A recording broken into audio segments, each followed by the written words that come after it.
I'd like to welcome each of you here today as we come to say our goodbye to Seth, and we come to honour the fact that he's left for each of you a very significant heritage. And today is one of those days where we're not even supposed to be here at all, are we? You know, I was talking to Jess about the fact that we're living our lives normally, and one phone call and everyone's lives turned upside down, never be the same. And I got to meet Seth just a couple of weeks ago when we said farewell to his dad. I didn't really know him, but I know when I first met him, he just looked me up and down like this and like, who are you? You know, but I know I've missed out on meeting a guy who's impressed a lot of people and touched a lot of lives. And I know Seth would want all of you to be comfortable. So for those of you who are just on this end, if you want to move up a few more feet and allow more people to come into the chapel, I know that'd be a wonderful thing, just to accommodate as many of you as possible. And you know, for Jess, she's not supposed to be saying farewell to her husband. Portia's not supposed to be saying farewell to her dad. For Golden, she's not supposed to be saying farewell to her son. It's the wrong order of things. And today we're entirely powerless over Seth passing away, but what we've got power over is the way we say farewell, with dignity, with respect. And on the 26th of January 2015, Seth's life was cut off. And although his life has ended, his memory will go on. And today I don't wish to minimise the real sense of loss and sorrow that each of you feel, but I would encourage you today and in times to come to make room in your heart for a sense of deep gratitude for a life that was lived well, a life that was lived to the full, and a man who was loved and respected by each of you for the qualities, the values and the integrity which Seth's life has displayed. Therefore, in the midst of any tears today, we can celebrate his life and leave this place with a sense of hope that we'll meet again in eternity. And from the chapel service, he'll be proceeding to the graveside service. And from the graveside service, you're invited to gather with the family for some refreshments at the Fox Hotel. And I'm thinking, while you're there at the Fox Hotel enjoying each other's company, and while you're buying yourself a drink, you might like to buy family members a drink. I hear that Chris is quite partial to a dry white wine, and I hear that Jess is quite partial to a cocktail or two, but not Long Island iced tea. Should be giving that to somebody else. But I know that they would appreciate as many of you as possible coming to have some time with them. My name is Rod Shafarius. Our funeral directors are Di and the team, and it's a privilege to lead you as we celebrate the life and times of Seth David Beckman, fondly known as Seth, fondly known as Dad to little Portia. And it's so hard just to express what to say to this family. And, you know, it's just ironic that I'm saying to the family only just after a couple of weeks that on behalf of everyone here, I just want you to know our thoughts are with you today. We do want to offer you our sympathy and our condolences. And there's a portrait there of Seth on the easel. Each of you would have an image of how you know him to be, and each of you would be so thankful for his impact upon each of your lives. But today is about sharing memories, and as we share memories, I'm going to invite Jess to come to share a words in tribute. If you'd like to come, thanks, Jess.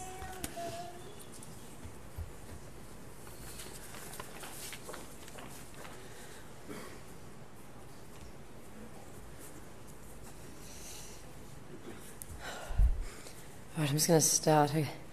All right, when I was sitting down at Seth's father's funeral only a few weeks ago watching Golden, Seth's mum, do her speech, I actually thought to myself, who would it be one day out of Seth and I to be saying words for the other one's funeral?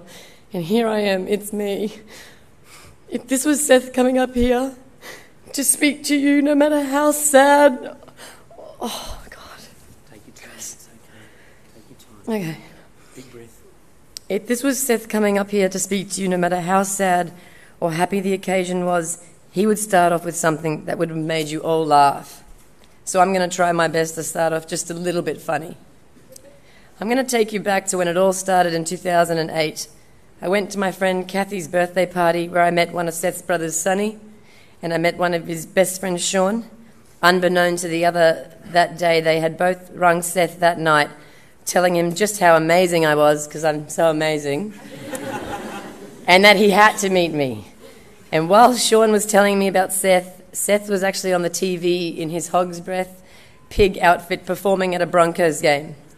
That night we went out clubbing as per usual back then. And Seth and I missed each other by about 20 minutes to meet each other, as he was planning to come out and meet me. Another one of my friends, Sarah, who I had met that night, a few weeks later told me that I just had to come to her and the twins' joint birthday party. So 3 months later, I go to this pirate party, knowing that Seth would be there and I'd get to meet him. From what I also know, he stalked me for those 3 months on Facebook. My account was so private, so he had to stalk his friends' pages just to see photos of me in them. But this is the funny part, and what Seth didn't know till this day, I kept this a complete secret from him. But for those 3 months in between those parties, I stalked the crap out of him.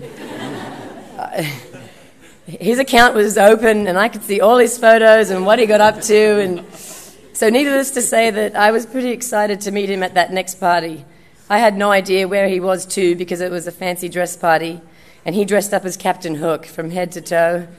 And whilst I was chatting to some friends, he came up to me, introduced himself, and when I said, "Hi, I'm Jess," he goes, "You're the Jess?" And that definitely felt good for my ego. He then noticed I was drinking champagne out of a plastic cup, and I just remember he said to me, "You can't be drinking out of a plastic cup." So he ran upstairs and got me a real champagne glass, and I knew from that moment he was a true gentleman. If you had had the honour of meeting Seth, you would know just how truly amazing he was. He would have made you feel so comfortable, and he would have made you laugh and laugh and laugh and laugh and laugh. He made me laugh so many times, dancing to me, singing to me, acting like a complete idiot, both like in private and out in public. Naked too. Naked. He did it out in private and in public.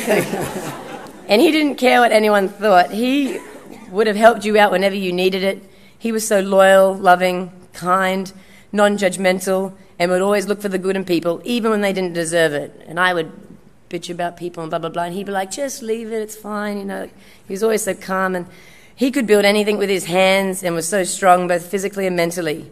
He was hand down the hardest working man in the world. He could push his body to levels that you and I thought were unimaginable.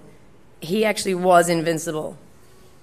Seth was just like his dad in so many ways, and David taught him so well to be the man he was. One trait that did get to me was that Seth was a very stubborn and headstrong man, and we would clash heads on so much stuff, and if you know me and how stubborn I am and how I don't back down in a fight, well, it would be on. And Chris's twin only told me a few days ago that Seth loved that about me, and I love that about him too, and I'd give anything to have another fight with him. Now, life without love is no life at all, and I got to experience just that. And some people go their whole life without finding a love like ours. I had found my soulmate, my love, my husband, my coos, that's what I used to call him. And I know he loved me till the day he died. He only told me a couple of weeks ago that if one of us was to go, he wanted it to be him, because he said he couldn't live a life without me in it. Some days I find it so hard to find the strength to go on as my life crumbled into pieces on Australia Day. But he gave me Portia, and I know he would want me to be the strongest mama I can be for her. Oh, I can't even see.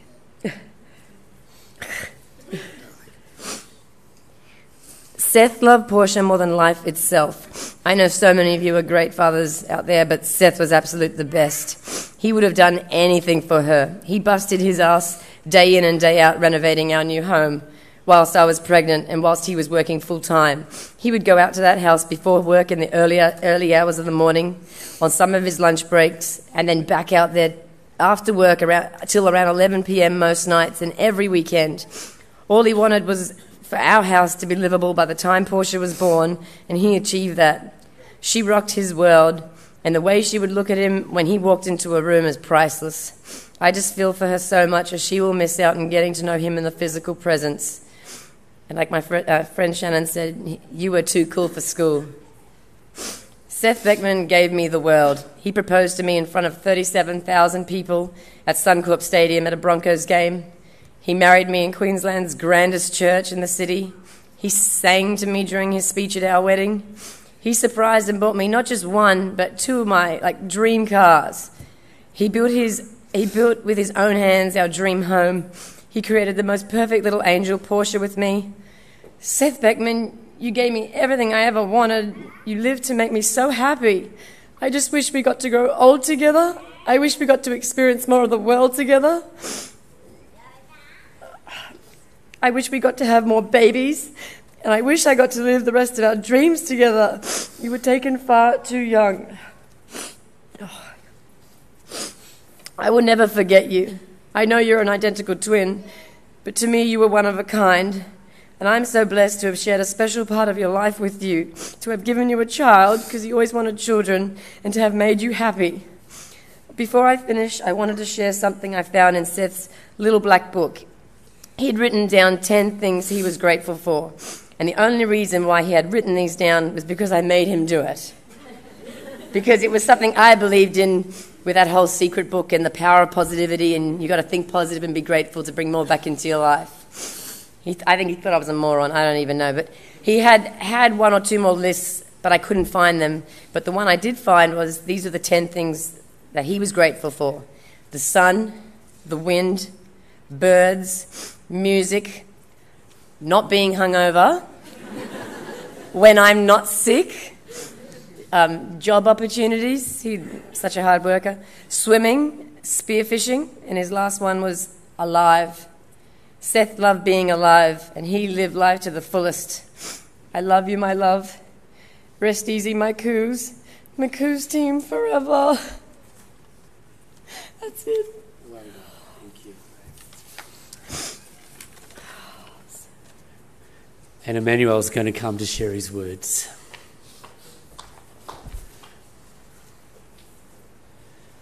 Big breath, buddy.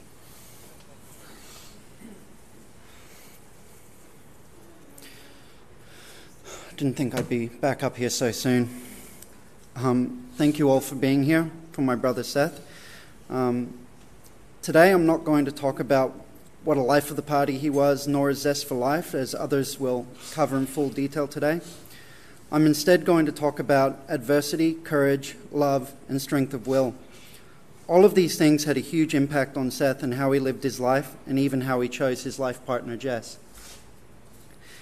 Seth came into this world hand in hand with his twin brother Christian, ready to take on all comers and with a lusty cry, from what my dad had told me. My earliest memories of him was when he was about 2 years old, running, or should I say waddling around, bare-assed and with a singlet on, being chased by Mum trying to put a nappy on him, on his chubby little self. Chris, never far off, was right there with him, bare-bummed and also refusing to put those nappies and pants on. Their smiles identical but different somehow. Seth's first adversity came with a malfunction to one of his eyes. He had contracted a bug while in our mother's womb, not uncommon at the time apparently, and he lost the majority of his vision in one of his eyes. A lot of people I know, including myself, would have used this malady as an excuse or reason not to succeed, or to blame his shortcomings on. But in the 34 years of his life that I knew and watched him grow, I not once heard him complain or blame his inability to do something on his eye. In point of fact, he made it a point to not let his semi-blindness stop him from doing anything. He even used to watch 3D movies with us and say it was fine. He pushed himself to succeed and did more with one eye than I ever managed to do with two. Adversity struck him again in the form of a physical injury. While working on my house, while back from one of his trips to Nauru, he lost half his pinky on a circular saw. Well, he did not so much as lose it as scatter it all over my new ceiling. Again, hardly a word of complaint from him. I'm pretty sure he sent all the boys and Mum a picture of it at the time. He did not let this loss beat him down as many others would. He joked about it from the first day he lost it to his last days. We all remember his infamous barracuda. Adversity also struck Seth throughout his years in the form of loneliness. He searched high and low for a companion to love as he saw fit, and someone to share his successes and failures in life with. Besides, his twin Chris had already found his soulmate Cass, so as always, Seth had to at least compete. Besides, there was only so much more teasing Cass could handle. His strength of will and belief in true love was what saw him through these hard times, and when he introduced us all to Jess, who was this pint-sized bundle of opinions, crazy laughter, and generous nature, we all had a sneaky feeling that Jess was the one. The woman Seth found to spend his life with reflected what he loved about life. She was strong both physically and mentally. She would push him and herself to the absolute limit and be unapologetic for it. He was his equal in all things, never backing down in a fight, and is fierce in his protection of him and their family.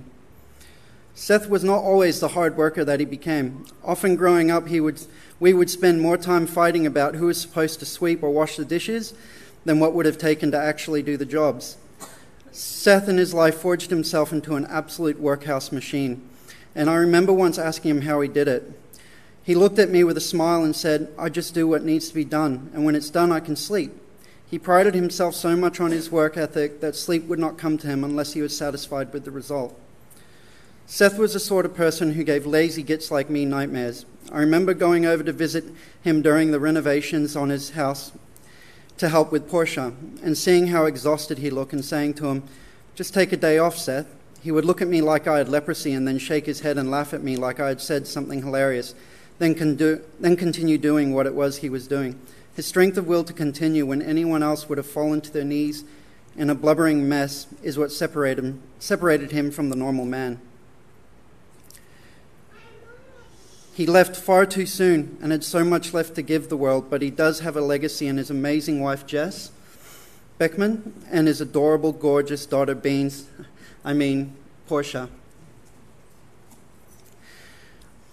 The love I speak of is the love I saw in his eyes every time I saw him watching either of them, or the pride in his voice when he would mention his wife.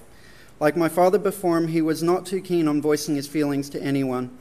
But anyone with eyes could see how much Jess meant to him. And after what probably seemed like a lifetime of searching for you, Jess, he did find you, and I had never seen him happier. His legacy in Portia is not just in looks, for when she smiles, you see his smile. And when her eyes twinkle, you see his eyes. And the happiness he had flow through them. But also the legacy of absolute love he gave to her. From his morning ritual of going into her room and watching her snatch up all her soft toys, to the endless hours on the deck in the hammock. One of the last things he ever said to me was, "I'm so sad that Dad is gone and I miss him. But every time I see the beans, I can't help but smile, you know?" I do know, Seth. I do know. This is how I'll remember my little brother, not as the party animal or the extrovert crazy man doing amazing feats of daring, but as a man who molded himself into steel and yet still had the softness of heart to believe in true love, find it, then give himself wholly to being an ideal husband and provider and to being a father to his precious daughter. Rest easy now, Seth. I will miss you and will do my utmost to help Portia remember you as all you were. Kiwa, Nan, Tani. It's from our Chumash legacy. It means goodbye, brother. I love you.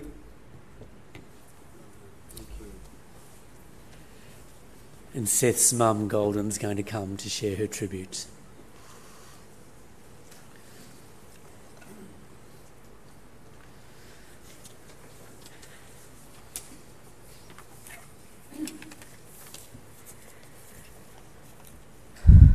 Seth David Beckman, my son, my darling boy, who as a child was as wild as the wind. He was never purposely bad, but he would do things.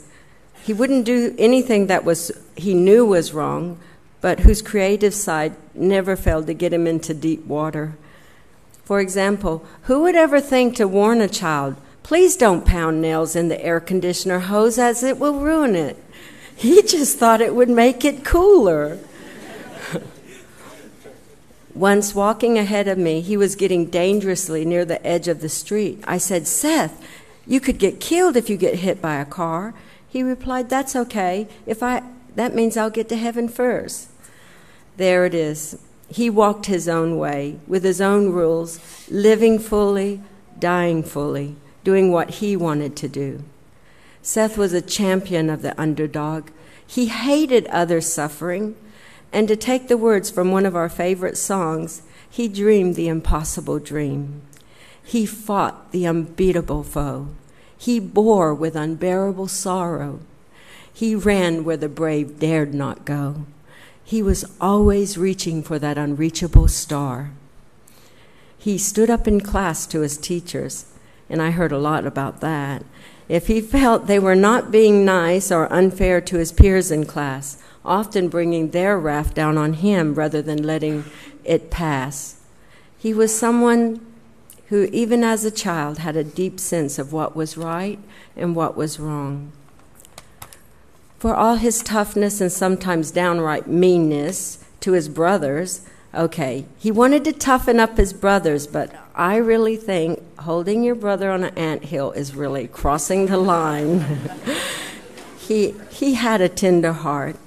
Once finding a baby sparrow in the street, he brought it home and nursed it. It rode on his shoulder like a parrot, so cute. He loved that little thing. His confidence grew, and he was very sure of his little sparrow. All of a sudden, while I was in the house, I heard this thunderous cry, "No!" It felt like it shook the house. The sparrow had flown off unexpectedly off his shoulder, only to be taken by a kookaburra.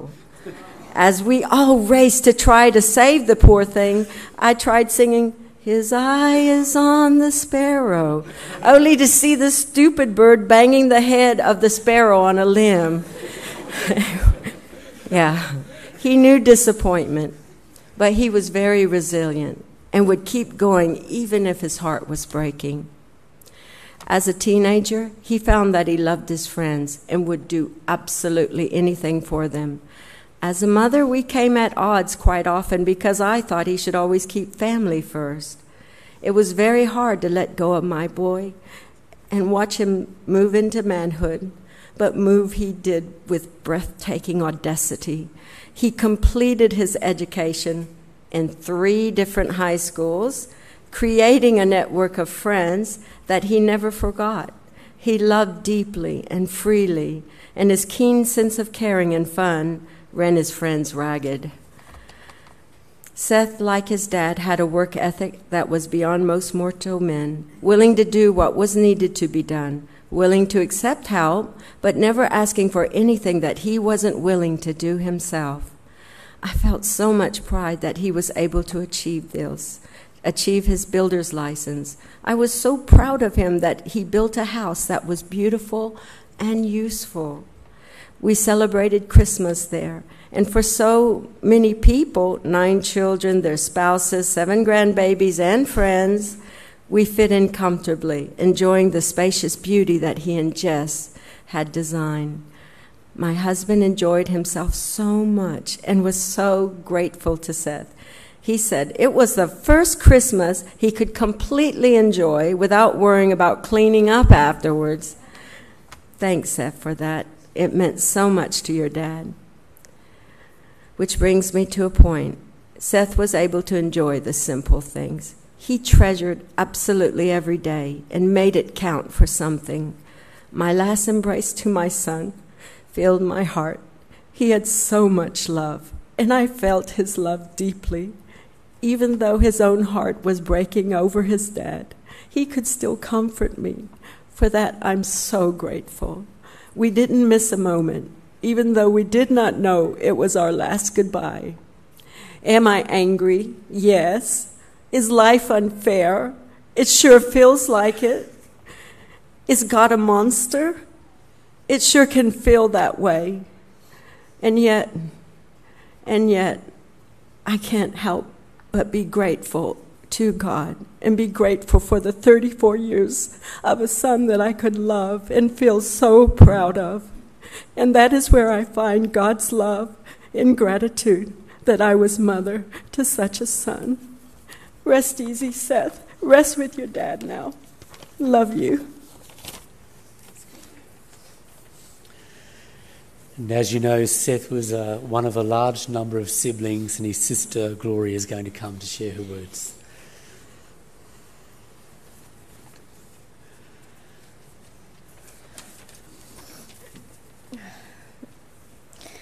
When Dad passed, all I could feel was sadness, but it was his time. Even though I'm only 19, he had a full life. It's still unfair because he will never see my first home, never meet my children, never will they know his love. and he will never meet and approve of my husband. I cried out to Dad, "You were meant to walk me down the aisle." And Sonny comforted me by saying that all 7 of us brothers will. But now that can't even happen. When I heard of the news about Seth, I went in complete denial. Then I saw him and was devastated. But after a day, all I could feel was angry. But after a day, all I could feel was angry, and I had so much hatred. I felt like it was my fault. I had thought about going over the night before and that morning, but decided I was too hungover. I thought if only I had pushed myself and not been so lazy, maybe I could have made a difference. Maybe it would be like when I was a kid and Seth would play dead and I would be able to kiss him back to life. I was both angry at myself and angry because it wasn't his time. God damn it, Seth, you are my big brother, and we still need you here. I would get angry at just random people, yelling at them if they looked at me funny or bumped into me accidentally, which is quite a common thing I found out this week.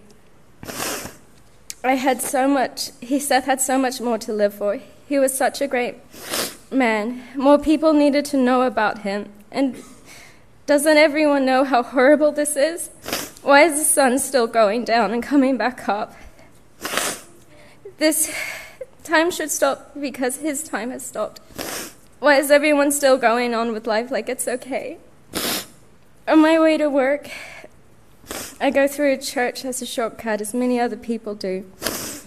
I had seen a perfect flower fallen from a frangipani tree. I stopped to pick it up when a lady behind me bumped into me, without even apologizing. Even though it was kind of my fault, I was furious.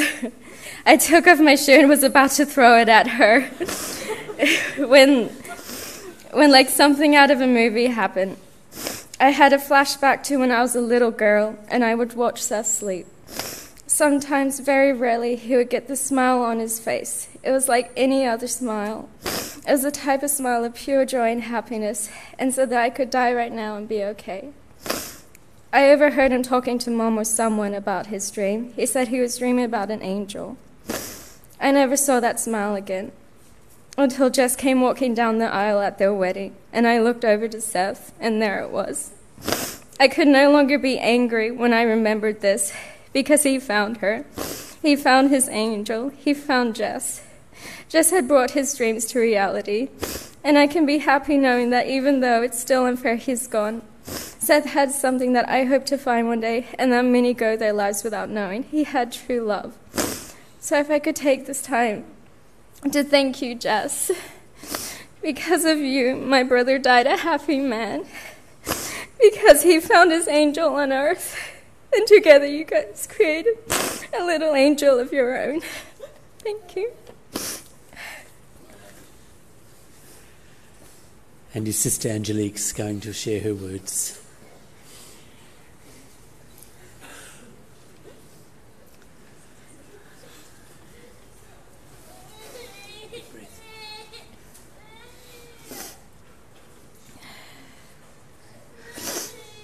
Seth was someone so full of life, it's hard to believe he's gone.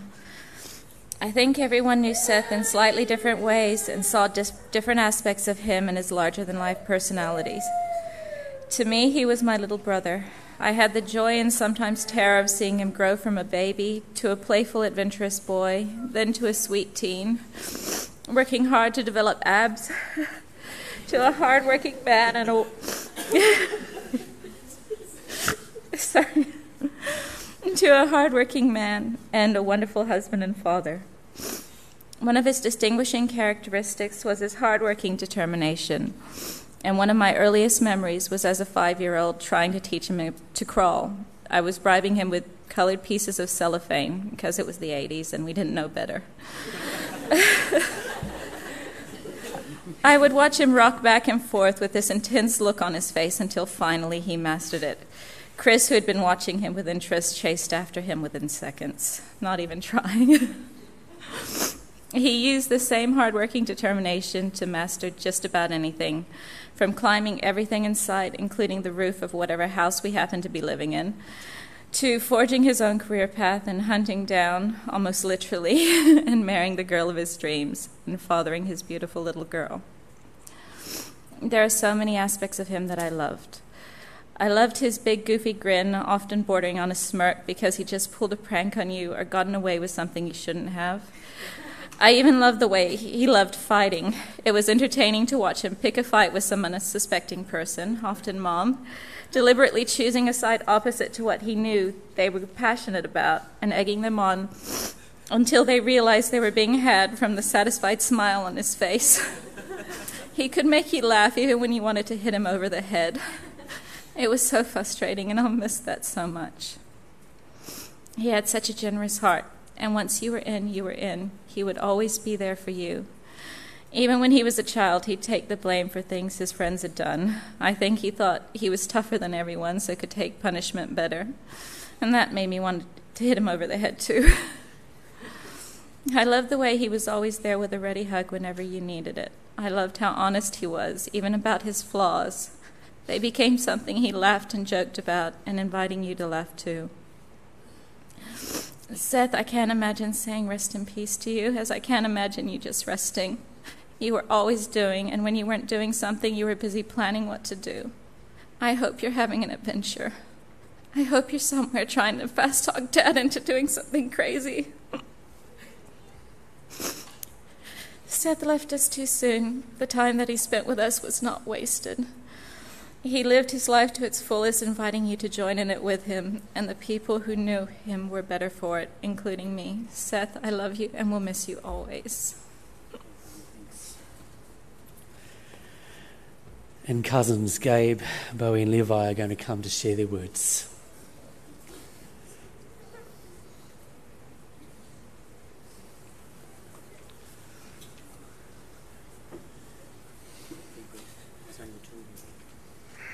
I can get it. For the first time, sorry, just a second. For the first time on my flight over here, I had some good time to ponder through memories and trying to think of the words to say at this time. And then it hit me. What is there not to say about Seth? He infected everyone with his positive and unquenchable thirst for life. His ever-surprising and sometimes vulgar humor was always meant to uplift and to keep you on your toes. He seized every moment and strived to do better, even until his last breath. My prayer in his honor is that we all strive ourselves to be, as we all strive ourselves and better, My prayer in his honor is that we all strive to do better ourselves and the people that we affect. This gathering here today is a powerful statement of this effect. And with this, I sign off to this truly legendary man, the best friend, brother, father, and husband anyone could ever wish for. Just the two of you, really? And good friends, Ben and Sean.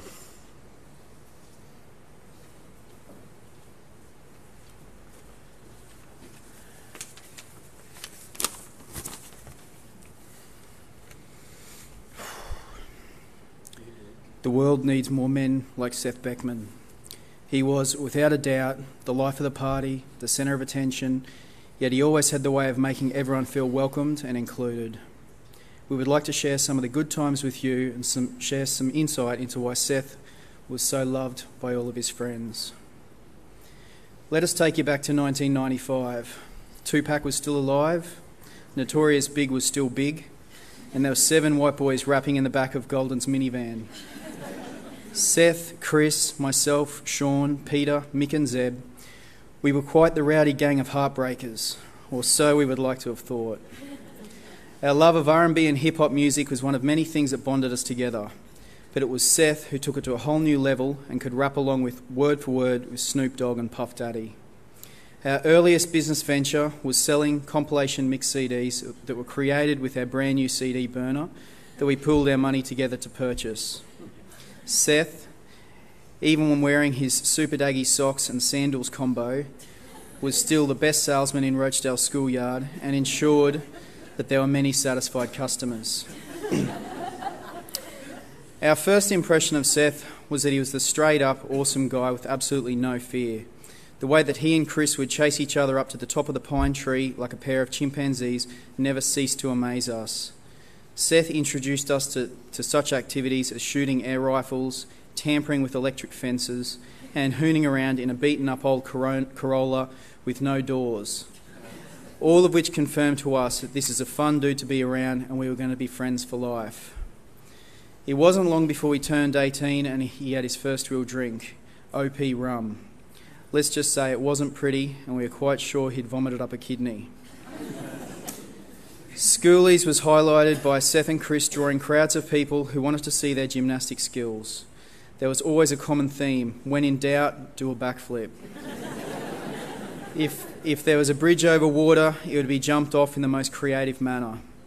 There were also lots of great memories with the Kessels Road parties, and Seth, always being one who didn't know when to call it a night, would continue to party past sunrise. Falling asleep in an unlocked room was risky business, as you were sure to be tormented well beyond breaking point. So you think you know Seth, the cool and popular guy. Well, what you may not know is that he was also a closet geek and an extremely talented computer gamer.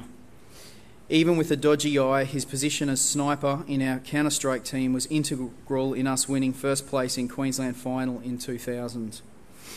With his friendly nature, he was great at befriending the nerds and ending up with a vast collection of the latest movies and TV shows. One thing that defines Seth is those great bear hugs that he would greet you with.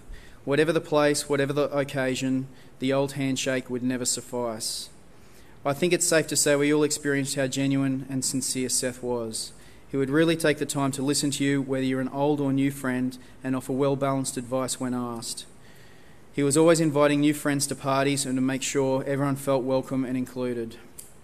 One of these new friends was Jessica, and what a fundamental part of our friendship group she has turned out to be. She is the reason that Seth focused all this amazing energy to achieve high goals. Through being the best husband and father that he could be, he has set the bar so high for us boys that we don't really have a chance, do we? In fact, we overheard the girls saying the exact words, "I want a Seth Beckman." Seth was a really generous friend in the sense that he was always willing to help with favours without asking for anything in return. If we needed any help with anything, he would be there for us. Whether moving house, requiring his handyman expertise, or even just needing a lift somewhere, he would enthusiastically lend a hand. We thought we had all the time in the world to repay your generosity, Seth. Now please let us repay the favour by knowing that we will do everything we can to look after Jess and Portia. Seth, although we were supposed to grow old together, we will be ensuring that your memory will always live on.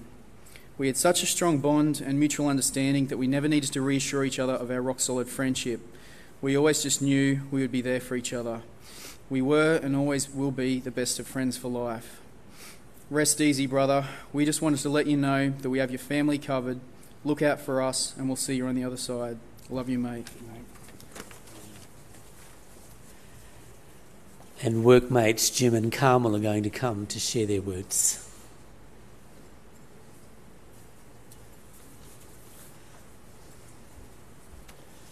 Big breath, you can do it. Do you want to go first? Seth Beckman, what a man. Seth was hard-working, diligent, patient, even-tempered and a bit crazy. I met Seth 7 years ago on a building site in Newstead. The site manager was old school and liked to bawl out the troops for some extra motivation. The twins never complained nor slacked off. I would have blown up. I used to say to my right-hand man, Carmel, that the twins were saints. This was my first impression of Seth. I didn't know Seth's name at first, as everybody referred to Seth and Chris simply as the twins. They did everything asked of them and more. They were machines. They would hang off the side of the building with the tape measure so I could line up the panels. The twins were special. Seth disappeared from our world for a while. Before and after Newstead, Seth worked on some of the company's remote sites where he made lifelong friends and had a reputation for some extreme party tricks. Seth resurfaced in Marty Payne's team, doing mining camp projects. Marty had the foresight to bring Seth into the office, where his skills could be utilised to best effect. I worked closely with Seth on a couple of large projects and quickly realised how much he had to offer. We were lucky enough to poach Seth, so he came across to Hendra to work with Carmel and I, doing all of Wayne's commercial work. After some reprogramming, he was up and running. He became the Pac-Man of CAs. We had to shift Seth into the back corner desk under the exhaust because of his diet of tuna and beans, chicken and beans, or beans and beans. We didn't care because it was a pleasure to have him with us. He bounded up the stairs every morning, eager to get going for the day. It didn't take long before he hit his straps and was dealing directly with our clients. I think most clients preferred dealing with easygoing Seth. Every single client has messaged or phoned their condolences, and all have expressed their gratitude to have worked with Seth. The common sentiments were professional, hard-working and courteous. I used to take Seth with me to visit his projects. On those trips he would tell me about his family, his life and his dreams. The more he told me, the more I liked and admired the guy. Seth had many dreams. Most were about bettering the lives of others before his. Seth would ring me constantly, telling me he was placing an order with this supplier or giving a contract to that subby. If I missed his call, the Bluetooth would announce a missed call from Seth Backman. I took to calling him Backman because he was a real man. I admired him. Seth was only with us at Hendra for a relatively short time, but a short time was better than no time at all. You will be sorely missed, Backman.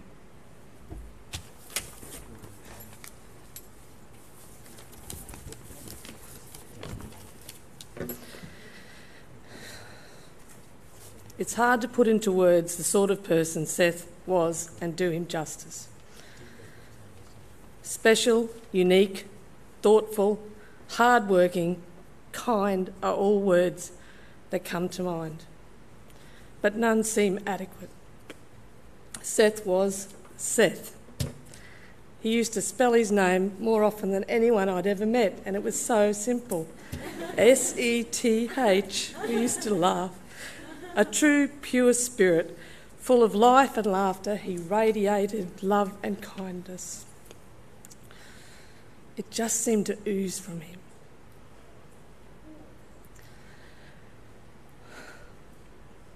He made our office brighter and happier, and everyone who worked with him respected him for the person he was and the professional he was becoming. He always went the extra mile and nothing was a bother to him. He worked hard, and from what I know of him, he played the same way.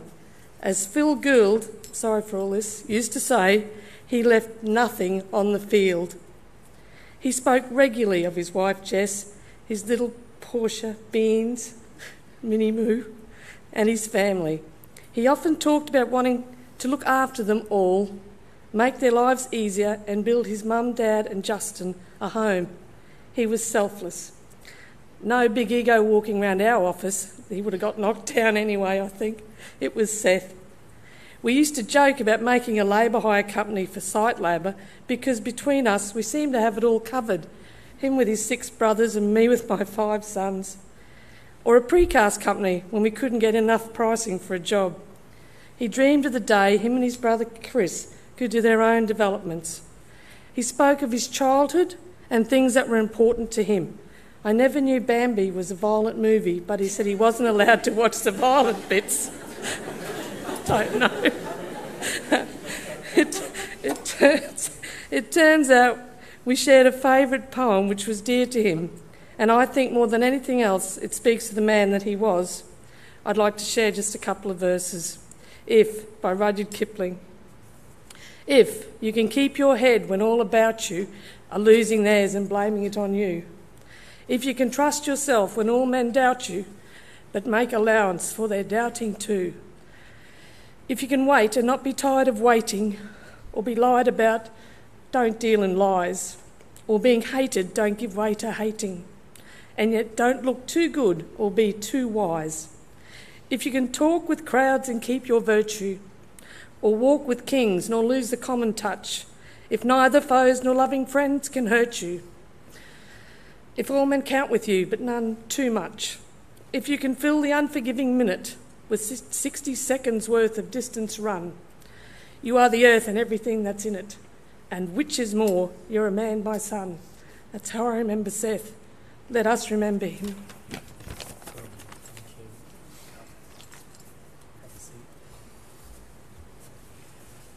And Chris Seals, that's the guy in the purple shirt here, has written some words, but he's asked me to read them on his behalf, and that's my privilege to do so. I had the pleasure of meeting Seth for the first time in Nauru for Bloomer Constructions back in 2006.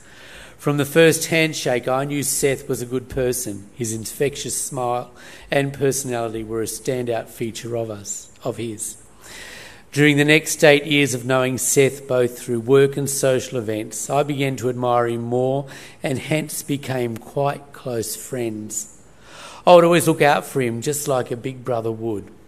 Seth was a gifted athlete and excelled in just about every sport he involved himself in, even featuring in the TV show Australia's Got Talent, showcasing his gymnastic skills. Although Seth excelled in almost everything he did, he always remained grounded and level-headed. During my office visits to our Hendra office, I would open the door, look up the stairs and see Seth pulling some sort of funny face at me. On occasion, we would share photos or videos of my son Sebastian or his daughter Portia and talk about life as a father. His tireless energy and work ethic made him a really valuable asset to Bloomer Constructions. He was loved and adored by all who knew him. Not only did Seth succeed in his working life, he also succeeded as a family man. I have to share one memory that really illustrates Seth's fearless and sometimes impulsive nature. Where we were working on a communications building in Nauru and I was driving up the hill to see how the guys were going, when I could spot two shirtless bodies climbing up the communication tower. My first thoughts were, it's bloody Chris and Seth again. This was quite normal for these guys, as I've witnessed various other acts of madness, including double backflips off roofs, throwing large rocks at each other and shooting each other with nail guns, just to name a few. Tell you what, Golden, it all comes out at death. Chris and Seth were always bright and happy people and were always the life of the party, the master of the prank jokes. I remember playing a game of pool one evening and was looking to sink the black ball, and as I was lining up the shot, I looked at the corner pocket which I'd hoped to sink it in for a brief second. I looked away only to be greeted by Seth's crown jewels stuffed down the corner pocket. If there was a shot I did not want to miss, it was that one. Seth was one of the kindest, honest and loving person that I have ever met, and I only can aspire to be like him. We all have many happy memories of Seth, and these we must hold dear in our hearts and cherish them as he cherished us. Great words, aren't they? I was sharing with Seth and Chris on their day of their dad's funeral about the fact that twins compete, sharing the twin thing, and there was one man who just had to have the last say today, and that's Chris himself. So Chris, if you'd like to come.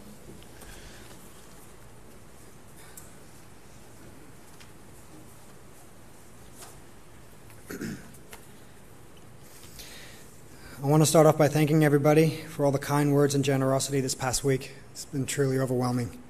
Everyone here today have traveled far and wide. Seth would have been overwhelmed at all the love and positive energy that's been given back to him. Jess's family and friends who have dropped everything to be here for her, thank you. And my family and friends who have been so strong and loving in these hard times. Love you guys. Thank you all so kindly. People often ask us what it's like having a twin. Seth would say, what's it like not having a twin? I can tell you now that having a twin is like having a protector, a life coach, a business partner, a best friend, a personal trainer, a training partner, a shoulder to stand on or to cry on, a powerful force standing beside you, a comedian that would make you cry in fits of laughter, a hero, and sometimes a wife, the nagging part. All rolled into one man. When asked a question aimed at just me, I would always reply with we, as opposed to I. I still do, to this day. I do it subconsciously, as did he. We loved joking. We thrived on it. The first practical joke he ever played was pooping in my mouth just before we saw the light of the very first entering this world. You may laugh, but I almost died. One of the most embarrassing moments we had was back in the age of puberty, where girls were the most important thing in our life. We were camping on a small island just off Great Keppel Island called Pumpkin Island. Dad had given us a task of setting up a tent, and Seth said he needed to go use a little boy's room, and left to search for it. It seemed like a long time had passed, and no Seth. I got a bit annoyed and went looking for him. I found a small building and realized it was a toilet. Also feeling the urge, I zipped inside and went into the vacant one of the two cubicles. Just before I sat down, in walk about 3 girls chatting away. I froze. Fear gripped me. I knew I'd made a grave mistake. I was in the girls' toilet. I looked around and searched for all my options of how I can escape and just how on earth I could have made this unimaginable error. As sweat started to pour, more girls came in, each sounding beautiful and young and potential mate. As I sat there cursing the day I came to this island, I heard the inevitable dreaded words, "What's taking so long?" I gulped. One girl walked to the cubicle next to me and knocked. Bam, bam, bam. "Are you okay in there?" Then I heard a voice that can only be described as a broken, sick child's voice attempting to reach octaves higher than their limits. Replied, "Yes." It was Seth. I knew that voice anywhere. At that moment, I had a chance with Seth by my side in the next cubicle. With a renewed sense of hope, I waited. It took a while, but they all left, grumbling and murmuring, and I heard the door next to me unlock and creak open. I whispered in my softest voice, "Seth." I heard him reply in a confused voice, "Chris?" I opened the door and we looked at each other and ran for the door, our hearts lifting knowing we'd just avoided a fate worse than death. As we darted out into the open air freedom, we were stopped dead in our tracks by every girl on the island sitting there waiting to use the toilet, looking at us in disbelief and disgust. We died at that moment knowing we could never be able to breathe for as long as we lived. Seth developed a love for water at a young age, taking turns hanging on Dad's back in Indonesia, where Dad would spearfish. We couldn't hold our breaths for as long as Dad, so we took turns swimming up and down, scaring every fish away Dad may have had a chance to catch. We loved adventures, and we never structured our lives until we met our soulmates, instead relying on instinct, passion, and sheer luck to get us to that point. With Seth by my side, there was nothing we couldn't accomplish. As Jess and I were looking through all the photos and videos, we realized that Seth had lived at least 3 lifetimes of adventures in the 34 years he was with us. I put together a little video that I want to show you a small part of Seth's lives, and I couldn't find all the footage, but this will show a little bit of it.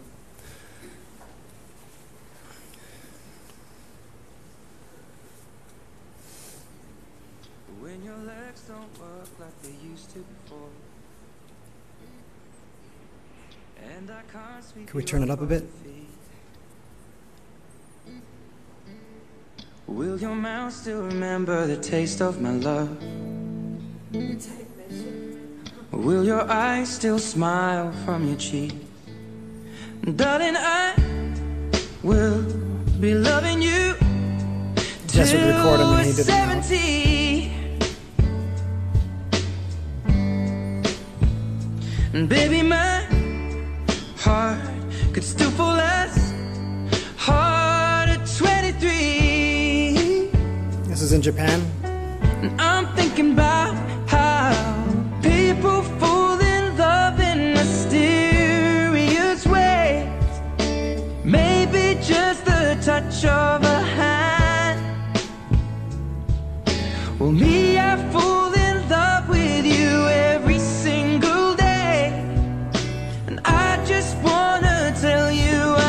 got a bit raunchy, so we had to cut it short. So honey, now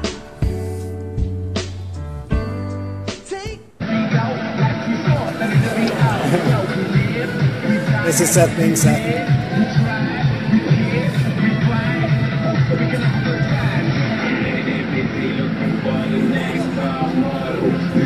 Something new, something old, something borrowed. I know this crazy life can be a bit of room to swallow. Something care about tomorrow. Tonight, waiting from the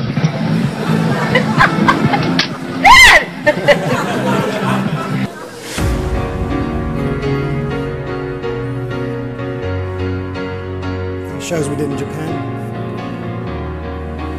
Seth on the left.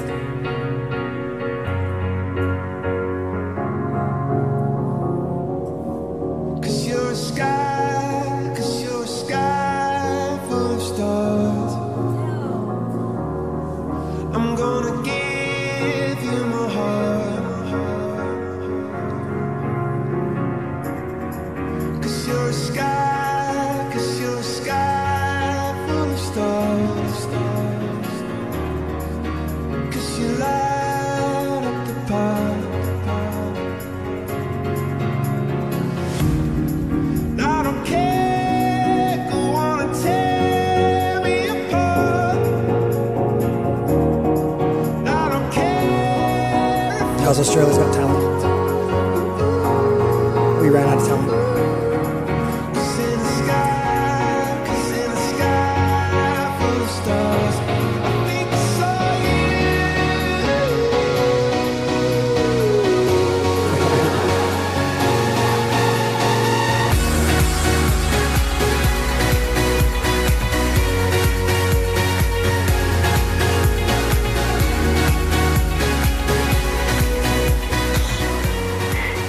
Good night, my little coos. Oh, good night, Moose.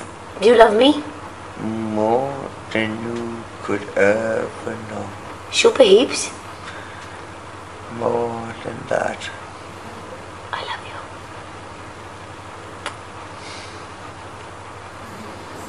you. You don't mind doing, Moose.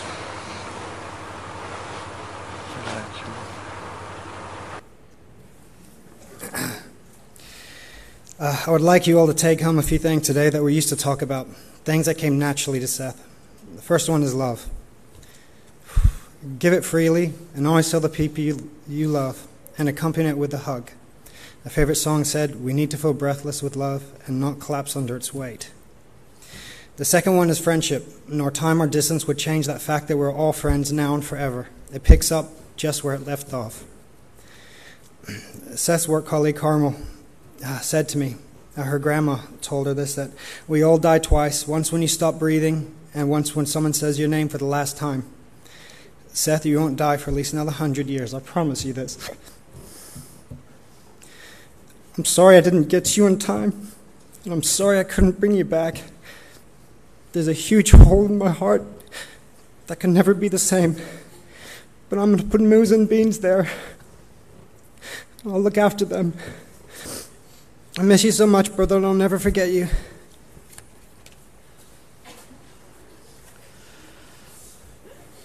I don't need to tell you that it takes a tremendous amount of courage just to stand up here and share words like everyone's shared. Could I just make one statement? It's written a long time ago that a man's best collateral is his character.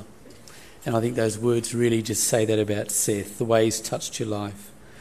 And today you're going to remember a man who was a people person, the sense of humour, the charmer, the life of the party, the entertainer, the man with a strong work ethic and a man who loved Canadian Club, a man who loved music, dancing, getting nude and making people laugh. But inside there was a humble heart and a man who has fulfilled life's greatest role as a son, as a brother, as a husband, a father, a workmate, a neighbour and a friend. As I look at Jess and as I look at Golden, I just want to ask one question to add balance to the service. Was he a paper saint? No, he wasn't. A man with good qualities, a couple of shortcomings, no different to the rest of us, slightly imperfect. But ask these two girls and all the family to give you one word to describe Seth. They're all going to say beautiful. So today we honour a man who was beautifully imperfect for his touch on each of your lives. They say that a picture paints 1,000 words, so we're going to share photos and play this music to appreciate, to reflect and to honour.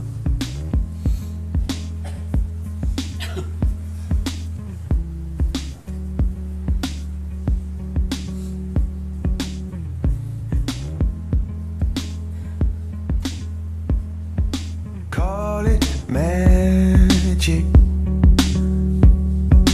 call it true, call it magic when I'm with you.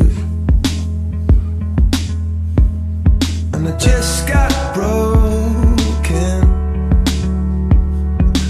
into two. Still I call it magic when I'm next to you. And I don't, and I don't, and I don't, and I don't. No, I don't, it's true, I don't, no, I don't, no, I don't, no, I don't want anybody else but you. I don't, no, I don't, no, I don't, no, I don't. No, I don't, it's true, I don't, no, I don't, no, I don't, no, I don't want anybody else but you.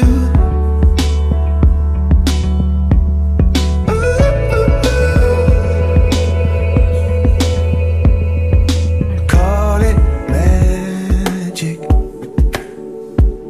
cut me into two. I'm of all your magic, I disappear from view. And I can't get over, can't get over you. Still I call it magic, you're such a precious jewel. And I don't, and I don't, and I don't, and I don't. No, I don't, it's true, I don't, no, I don't, no, I don't, no, I don't want anybody else but you. I don't, no, I don't, no, I don't, no, I don't. No, I don't, it's true, I don't, no, I don't, no, I don't, no, I don't want anybody else but you. Wanna fall, I fall so far. I wanna fall, I fall so hard. And I call it magic, and I call it true. I call it magic.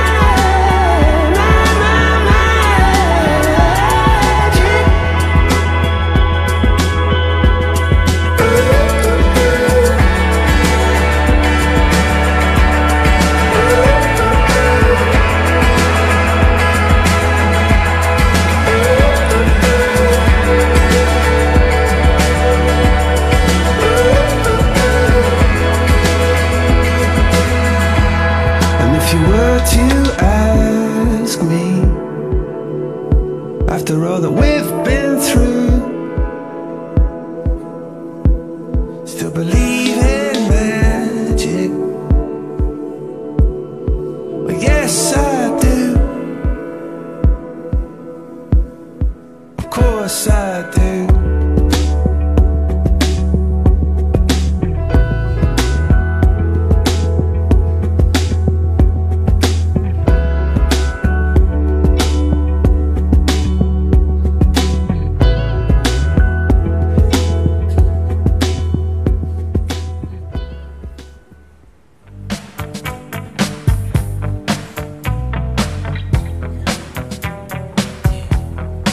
This right here, tell me what goes out to everyone that has lost someone that they truly love. Check it out. Seems like yesterday we used to rock the show. I laced the track, you locked the flow. So far from hanging on the block for dough. Notorious, they got to know that life ain't always what it seemed to be. Words can't express what you mean to me. Even though you're gone, we still a team. Through through your family, I'll fulfill your dreams. In the future, can't wait to see if you open up the gates for me. Reminisce sometime, the night they took my friend. Try to black it out, but it plays again. When it's real, feeling's hard to conceal. Can't imagine all the pain I feel. Give anything to hear half your breath. I know you're still living your life after death. Every move I make, every single day, every time I pray, I'll be missing you. Thinking of the day when you went away. What a life to take, what a bond to break. I'll be missing you. It's kinda hard with you not around. Know you in heaven smiling down, watching us while we pray for you. Every day we pray for you, till the day we meet again. In my heart is where I keep you, friend. Memories give me the strength I need to proceed, strength I need to believe. My thoughts big, I just can't define. Wish I could turn back the hands of time. Us in the six, shopping new clothes and kicks.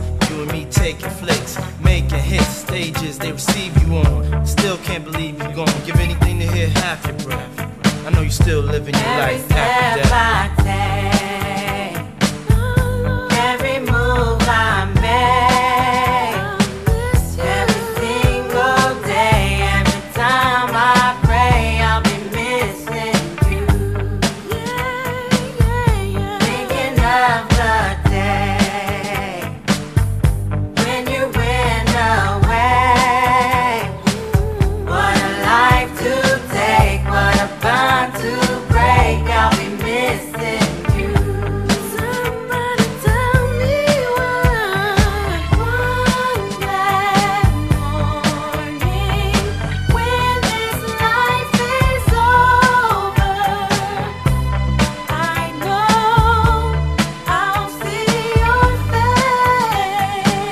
Every night I pray, every step I take, every move I make, every single day, every night I pray. Every day that passes is a day that I get closer to seeing you again. We miss you, baby, and we won't stop, cause we can't stop. That's right.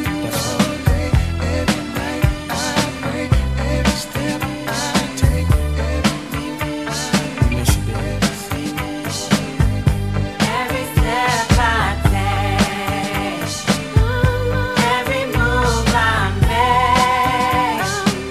every single day, every time I pray, I'll be missing you.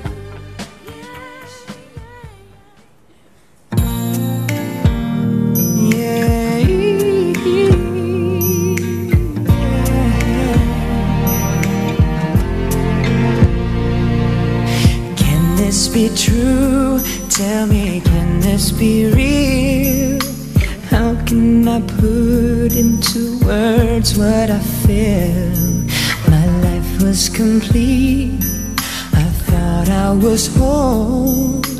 Why do I feel like I'm losing control? I never thought that love could feel like this. And then you changed my world with just one kiss. How can it be that right here with me there's an angel? It's a miracle. Your love is like a river, peaceful and deep. Your soul is like a secret that I never could keep. When I look into your eyes, I know that it's true. God must have spent a little more time on you. A little more time. Yes, he did, babe. In all of creation, all things great and small, you are the one that surpasses them all. More precious than any diamond diamond or pearl. They broke the mold when you came in this world. And I'm trying hard to figure out just how I ever did without the warmth of your smile, the heart of a child that's deep inside, keeps me purified. Your love is like a river, peaceful and deep. Your soul is like a secret that I never could keep. When I look into your eyes, I know that it's true. God must have spent a little more time on you.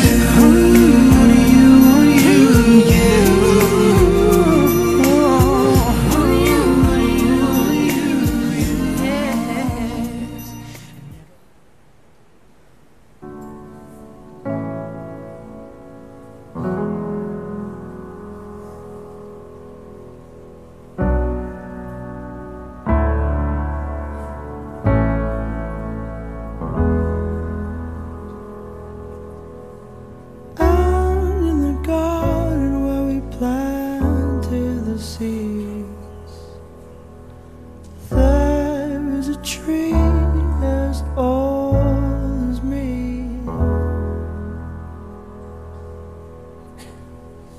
Branches were sold by the color of green. Ground had a rose then past its knees. By the cracks of his skin I climbed to the top. I'd climb the tree to see the world. When the gods came around to blow me down, held on as tightly as you held on me. Held on as tightly as you held on me.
Great photos, aren't they? A myriad of memories.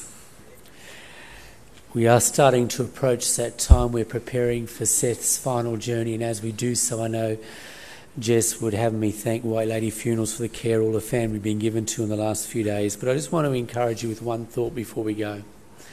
This family will never get over this. Time to come, you'll see them living their lives and you'll think they're okay, but deep down they will never be okay.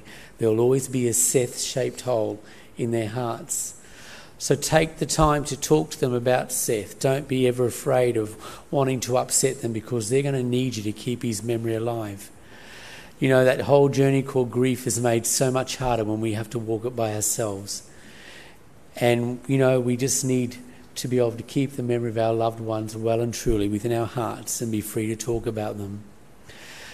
When we leave the chapel, the boys are going to carry the coffin all the way to the graveside, around the long way, around past the refreshment lounge and down to the bottom. But there's a little shortcut for those of you who don't want to walk the full distance. If you want to walk straight out of the chapel and down the hill, and we'll have our graveside service there.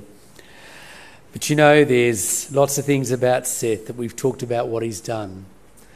You know, all the things that he's experienced, some of the things he'll never experience. He'll never reach over 40. He'll never put weight around his middle. His hairline will never fade or age or recede. He won't go grey, and he won't get a haircut with a hole in the top of it. He will be forever young. And when you think about him, the things you are going to remember about is the constancy of his facial features, the colour of his eyes, his smile, and the personality that shines through that smile. Those things remain constant regardless of the advancing years, and when you remember him, they're going to be the things you remember about him first. So Seth, it's time to let you go, to be reunited with your loved ones who have passed on before you. So if you're able to, I'd ask that you stand with me as we honour this very special man, as we play this song and as the funeral directors come. Won't you stand with me?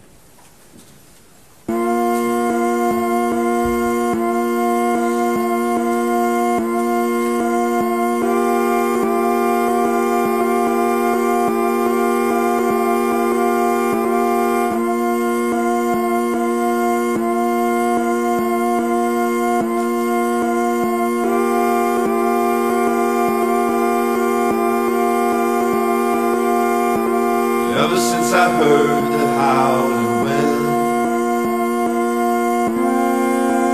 I didn't need to go where a Bible went. But then you know your gift seemed heaven sent. Just lead me to a colder dad, that's the thing. I don't know how you house the sin,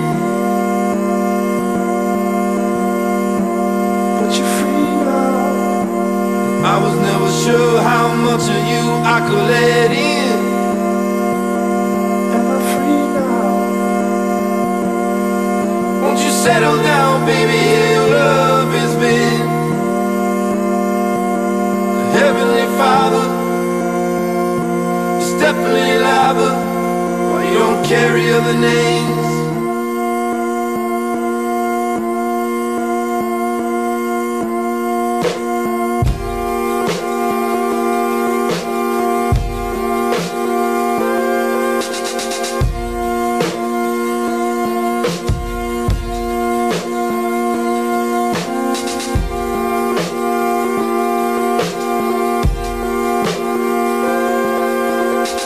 About a day where it dropped the note.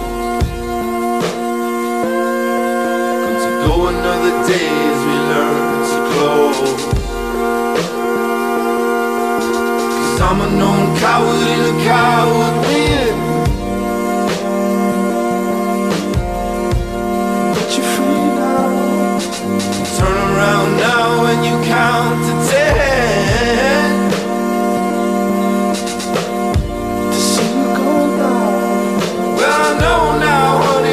Can't pretend. But Heavenly Father, this is brought to his altar, and love is left in end.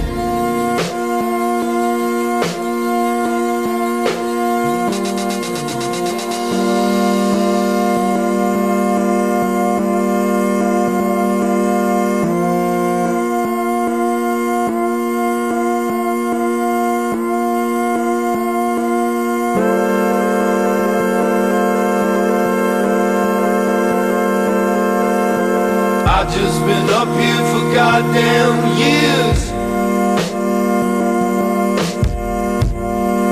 Can you see now? Filling up holes with goddamn fears. I am free now. I know about it, don't